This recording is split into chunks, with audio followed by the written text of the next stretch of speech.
चलिए आज बात करते हैं उत्तर प्रदेश के एक बहुत बड़ी एजुकेशनल पहल के बारे में।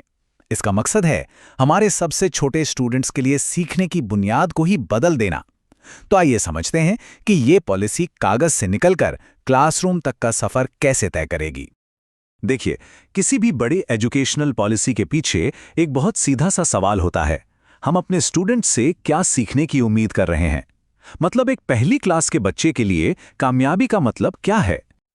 और इसका जवाब हमें यहां मिलता है। ये कोई हवाई बातें नहीं है, बल्कि एकदम साफ और ठोस लक्ष्य हैं जो इस पूरी पहल की नींव हैं। बात हो रही है छोटे छोटे वाक्य पढ़ पाने की, 99 तक के नंबर पहचानने की और आसान जोड़ घटाव करने जैसी बेसिक स्किल्स की।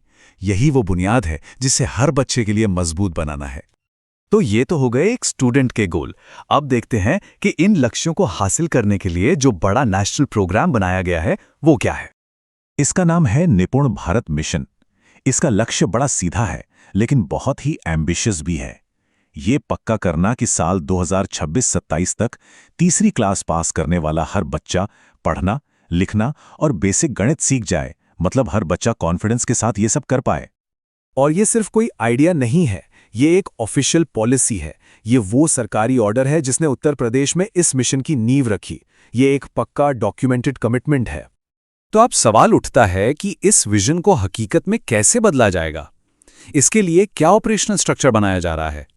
तो इस लक्ष्य को पूरा करने के लिए उत्तर प्रदेश अपने सभी 75 जिलों में एक बिल्कुल नई टीम बना रहा है। ये टीम खास तौर पर इस मिशन को जमीनी स्तर पर लागू करने के लिए ही होगी। और इस टीम का नाम है DPMU, यानी डिस्ट्रिक्ट प्रोजेक्ट मैनेजमेंट यूनिट। इसे हर जिले का कमांड सेंटर समझ लीजिए, जो इस मिशन की रीढ़ की हड्डी होगी। प्लानिंग से लेकर उसे लागू करने और उसकी निगरानी तक सब कुछ यही दिखेगी। तो ये DMUs असल में करेंगे क्या? सवाल तो यही है। तो इनके काम को एक 10 पॉइंट एक्शन प्लान में बांटा गया है। तो सबसे पहली और सबसे जरूरी जिम्मेदारी है डेटा और अकाउंटेबिलिटी की। इनका काम सिर्फ आंकड़े इकट्ठा करना नहीं होगा, बल्कि उस डेटा को एनालाइज करके ये पता लगाना होगा कि प्रॉब्लम की जड़ कहां है। साथ ही बच्चों का रेगुलर असेसमेंट हो और जो पैसा खर्च हो रहा है वो सही जगह हो रहा है या नहीं, ये सब ट्रैक करना होगा। फिर आता है टीचर्स को सपोर्ट और ट्रेन करने का काम, जो बहुत जरूरी है। DPMU ये पक्का करेंगे कि टीचर्स के लिए सारे ट्रेनिंग प्रोग्राम लागू हों, उनके लिए महीने में मीटिंग्स हों और उन्हें सपोर्ट करने के लिए सुपरविजन विजिट्स भी हों। मतलब ये सुनिश्चित करना कि टीचर्स के पास इस मिशन को सफल बनाने के लिए सभी जरूरी टूल्स और स्किल्स हों। और आखिर में DPMU को ये भी देखना है कि स्कूलों में सही टीचिंग मटेरियल हो। वो ये भी देखेंगे कि कौन सी तकनीकें अच्छा काम कर रही हैं, उन सक्सेस स्टोरीज को पहचानेंगे और उन्हें बाकी स्कूलों के साथ भी शेयर करेंगे, ताकि पूरे जिले में एक सुधार का माहौल बन सके। तो ठीक है, ये सब काम करने के लिए पैसा कहां से आएगा? जरा फंडिंग पर भी एक नजर डाल लेते हैं। तो इस पूरी पहल को शुरू करने के लिए उत्तर प्रदेश सरकार ने इन डिस्ट्रिक्ट प्रोजेक्ट मैनेजमेंट यूनिट्स यानी DPMUs को बनाने और चलाने के लिए 4.125 करोड़ रुपए का एक शुरुआती बजट जारी किया है। ये सभी 75 जिलों के लिए एक बड़ा शुरुआती निवेश है। और ये पैसा हर जिले में कैसे खर्च होगा, इसका ब्रेकडाउन भी बड़ा क्लियर है।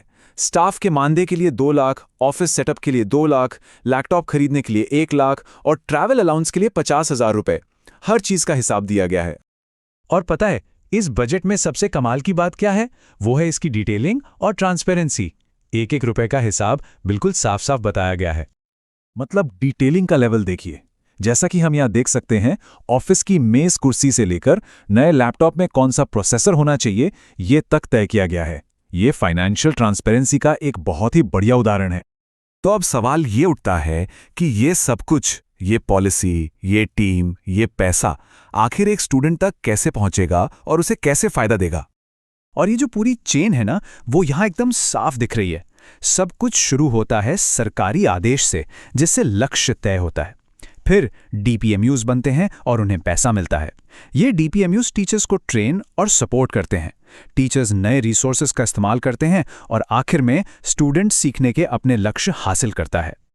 तो कुल मिलाके इस पूरे नए सिस्टम का, इस DPMU का मकसद सिर्फ एक ही है, सरकार के बड़े विजन और क्लासरूम में बैठे एक एक बच्चे की तरक्की के बीच एक मजबूत पुल बनाना।